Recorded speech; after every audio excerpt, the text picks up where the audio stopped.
ഇന്ന് പരിചയപ്പെടുന്നത് കൊറാസിഡിയെ പക്ഷികുടുംബത്തിലെ ഡോളർ ബേർഡ് അഥവാ കാട്ടുപനങ്കാക്ക. ബേർഡ് ഡൈവേഴ്സിറ്റി കേരളയുടെ 101ാമത് വീഡിയോയിലേക്ക് സ്വാഗതം. ഞാൻ doctor C Mohanan, emeritus scientist.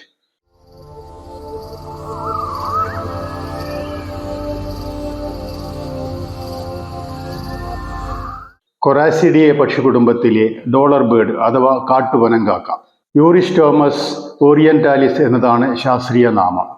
India, Nepal, Bangladesh, China, Korea, Japan, Philippines, Australia തുടങ്ങിയ രാജ്യങ്ങളാണ് ഡോളർ ബേർഡിന്റെ ആവാസ കേന്ദ്രങ്ങൾ. പക്ഷിയുടെ 10 ഉപജാതികൾ രേഖപ്പെടുത്തിയതിൽ യൂറിസ്റ്റോമസ് ഓറിയന്റാലിസ് ലേറ്റിയോർ എന്ന ഉപജാതിയാണ് കേരളത്തിലുള്ളത്. അർദ്ധ നിത്യഹരിത വനങ്ങളിലും ഇലപൊഴിയും കാടുകളിലുമാണ് കാട്ടുപനങ്കാക്കയെ കാണുന്നത്. പക്ഷിക്ക് ഏകദേശം 37 സെന്റിമീറ്റർ നീളവും 175 ഗ്രാം തൂക്കവും ഉണ്ടാകും. കാട്ടുപനങ്കാക്കയുടെ തലയും മുഖവും നല്ല കറുപ്പാണ്. ഉപരിഭാഗമെല്ലാം ശോഭയുള്ളതും കരിമ്പിച്ചതുമായ നീലയും അടിഭാഗം ചാര നിറം കലർന്ന നീലയുമാണ്. താടിയിലും തൊണ്ടയിലും കുറെ നീല കലർന്ന ചുവപ്പ് നിറത്തിലുള്ള വരകളും തെളിഞ്ഞു കാണാം. പൂട്ടിയ ചിറകിന്റെ ഓരത്ത് ഇളം നീലയോ വെള്ളയോ ആയ ഒരു പട്ടയാണുള്ളത്. ചിറക് വിടർത്തുമ്പോഴും പക്ഷി പറക്കുമ്പോഴും വൃത്താകാരത്തിലുള്ള വലിയ പൊട്ടായി ഇവ കാണപ്പെടുന്നു. ചിറകിലെ ഈ പക്ഷാലങ്കാരത്തിന് ഡോളർ എന്ന നാണയത്തിനോട് സാദൃശ്യമുള്ളതിനാലാണ് ഡോളർ ബേർഡ് എന്ന പേര് കിട്ടിയത്.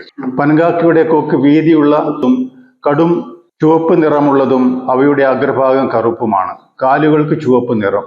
ആൺപക്ഷിയും പെൺപക്ഷിയും ഒരുപോലെ ഇരിക്കും. പെൺപക്ഷി പൊതുവെ മങ്ങിയ നിറമായിരിക്കും. പ്രായമെത്താത്ത പക്ഷികൾ മങ്ങിയ നിറമുള്ളതും അവയുടെ കൊക്കുകൾക്ക് തവിട്ട് നിറവുമായിരിക്കും. കാട്ടിലെ ഉണങ്ങിയ മരങ്ങളിലെ അറ്റത്തുള്ള നഗ്നശാഖയാണ് പക്ഷിയുടെ ഇഷ്ടപ്പെട്ട ഇരിപ്പിടം. പൊതുവെ ഒറ്റക്കാണ് ഇവയെ കാണുന്നത്. മരത്തിൽ ഉയരത്തിൽ പറക്കുന്ന പാറ്റകളും വണ്ടുകളും ചീവീടുകളും പുൽച്ചാടികളും മറ്റുമാണ് പ്രധാന ആഹാരം. ഇരയെ പിന്തുടർന്ന് പിടിച്ച് പഴയ ഇരിപ്പിടത്തിലേക്ക് തന്നെ മടങ്ങി വരും. കുറിയ വാലുകൊണ്ട് താളം പിടിച്ച് ചാക് ചാക് എന്ന് തുടരെ വിളിച്ചുകൊണ്ടിരിക്കും.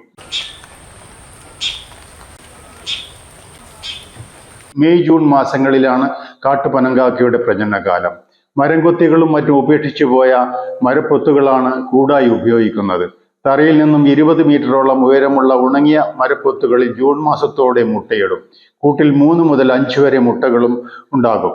20 ദിവസത്തോളം അടയിരിക്കും. വിരിഞ്ഞു വരുന്ന കുഞ്ഞുങ്ങളെ ഇണപ്പക്ഷികൾ ചേർന്ന് തീറ്റിപ്പോറ്റും. IUCN ഗ്ലോബൽ റെഡ് ലിസ്റ്റിൽ ലീസ്റ്റ് കൺസേൺ വിഭാഗത്തിലാണ് പക്ഷിയെ ഉൾപ്പെടുത്തിയിരിക്കുന്നത്. ഇന്ന് പരിചയപ്പെട്ട ഡോളർ ബേർഡ് അഥവാ കാട്ടുപനങ്കാക്ക എന്ന പക്ഷിയെ ഇനി കണ്ടാൽ നിങ്ങൾക്ക് തിരിച്ചറിയാൻ സാധിക്കുമെന്ന് കരുതുന്നു. ഇതുപോലെ സ്ഥിരവാസികളും ദേശാടകരുമായ നിരവധി പക്ഷികളെ നമുക്ക് ചുറ്റും കാണാവുന്നതാണ്. അവയെക്കുറിച്ച് കൂടുതൽ അറിയാൻ ഈ ചാനൽ സബ്സ്ക്രൈബ് ചെയ്യൂ. നന്ദി, നമസ്കാരം.